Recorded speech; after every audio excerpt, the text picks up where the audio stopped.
प्रतिष्ठानच्या वतीने नांदेडमध्ये 3 दिवस 23, 24 आणि 25 जुलै या दिवशी चित्रसाधना हे शिबिर आयोजित करण्यात आलेलं आहे।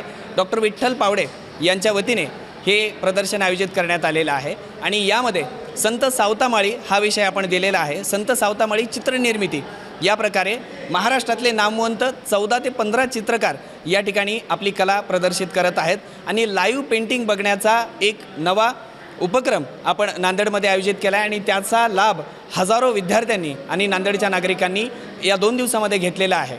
आणि त्यासोबतच या चित्रांचं प्रदर्शन आषाढी महोत्सव 2026 जो 25 जुलै 2026 सायंकाळी 6 वाजता डॉक्टर शंकरराव चव्हाण सभागृहामध्ये या ठिकाणी पार पडतो आहे।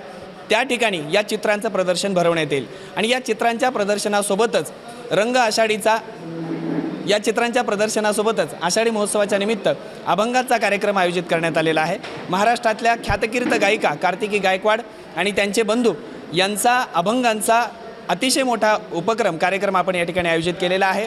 तमाम नांदेडकरांना आणि नांदेडच्या पंचक्रोशीतील लोकांना आवाहन करतो आहोत, उद्याचा दिवस हे चित्रप्रदर्शन नाना नानी पार्क येथे आपल्याला पाहायला मिळणार आहे। लाईव्ह पेंटिंगचा आपण आस्वाद या ठिकाणी घेतो आहोत आणि हे संपूर्ण चित्र कार्यक्रमाच्या दिवशी अर्थात 25 जुलै या दिवशी सायंकाळी आपल्याला डॉक्टर शंकरराव चव्हाण सभागृहामध्ये कार्यक्रमाच्या स्थळी पाहायला आपल्याला मिळतील। हे चित्रप्रदर्शनही आपण त्या ठिकाणी पाहावं आणि कार्यक्रमाचा अर्थात अभंगांचा कार्तिकी गायकवाड यांच्या कार्यक्रमाचा आस्वादही आपण घ्यावा असं आपल्या सर्वांना डॉक्टर विठ्ठल पावडे यांच्या वतीने आम्ही आवाहन करतो आहोत।